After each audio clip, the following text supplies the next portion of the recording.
Am I in love with Edmund? Oh, wow. If you knew the shape my mind had been in recently, you'd know that was impossible.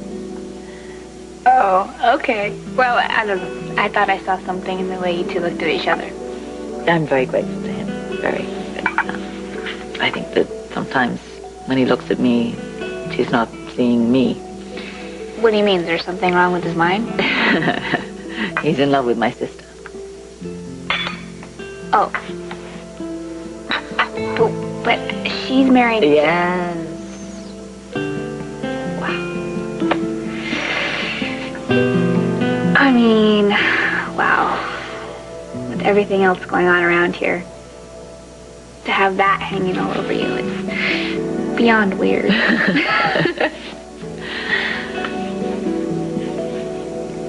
I remember the last time I saw you, you were just a baby. I was 13. Yes, exactly, a baby. I didn't see you grow up.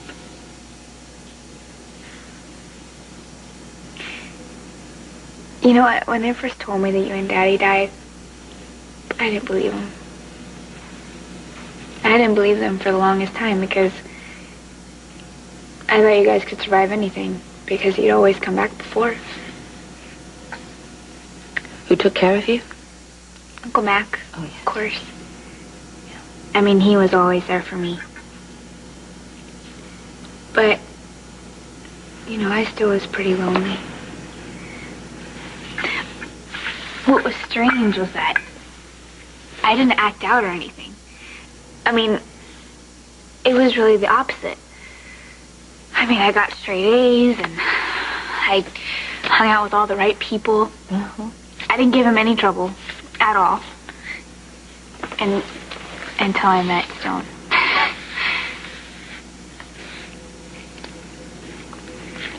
Stone? Is he the one?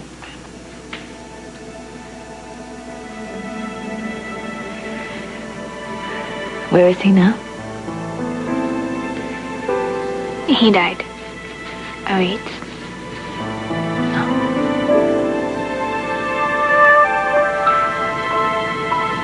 Just before he died, you and Daddy came to me. We did? Yeah. I mean, it was like your spirit was talking to me. I remember you told me to be strong. Gosh, you must have needed us so much, especially then.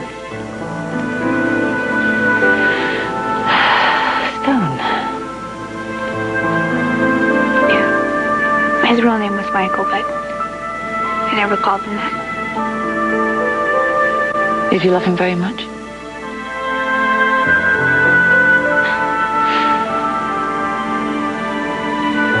Very much. Tell me about when you found out you had the virus.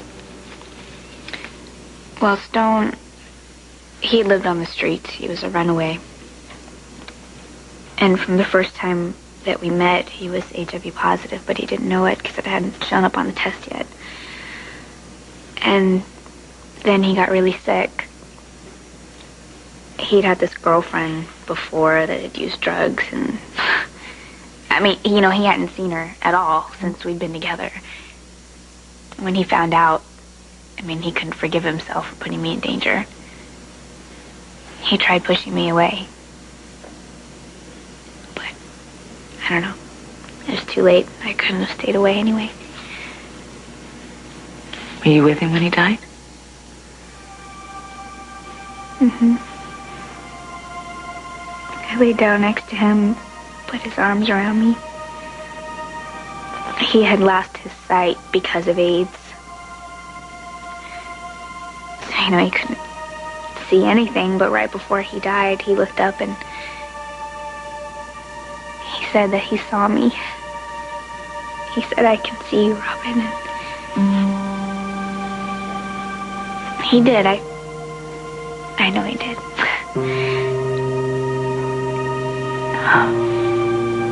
I'm sorry you had to go through all that.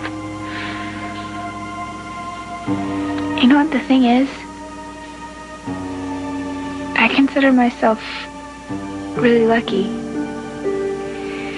I mean, I know what it's like to be in love with this just beautiful person. If I had to do it all over again, I wouldn't do a thing different.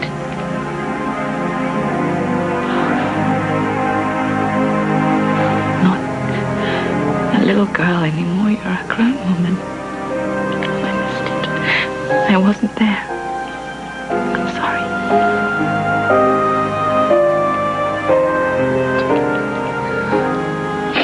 It's okay. Oh, what kind of mother was I? Running around the world on secret assignments, and I should have been with you. Just think what our lives would have been like if I was an accountant or something. Well, I can't think that way, you know. I have to deal with what is. You are an amazing person, you know? You are.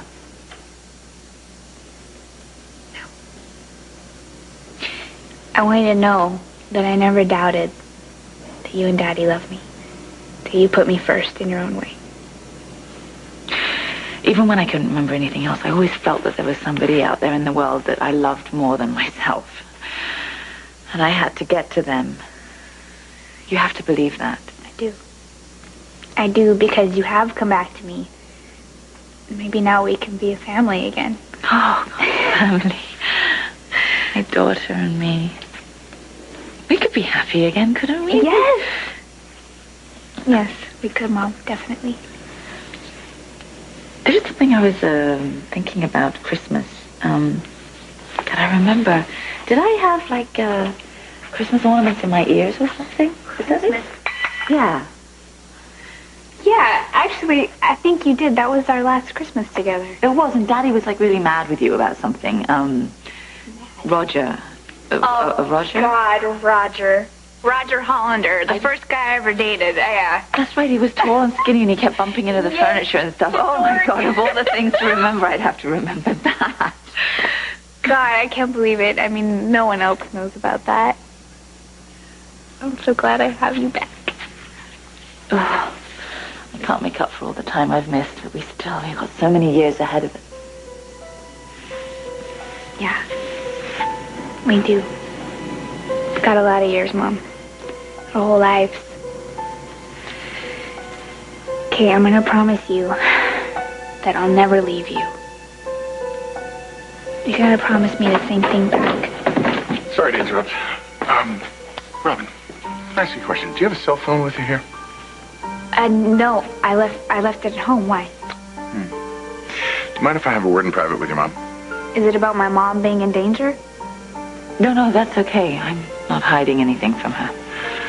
All right, I talked to the head of security, and there was apparently a cell phone call placed to, England from somewhere in Wyoming. Security traced it? Yeah, just overseas, and then it was scrambled. Robin, does anyone know you're here? Just my landlady and a couple of my friends. Why, what does that mean, someone calling England on a cell phone? Well, I'm not sure. It'll just be better when we find out who it is, that's all.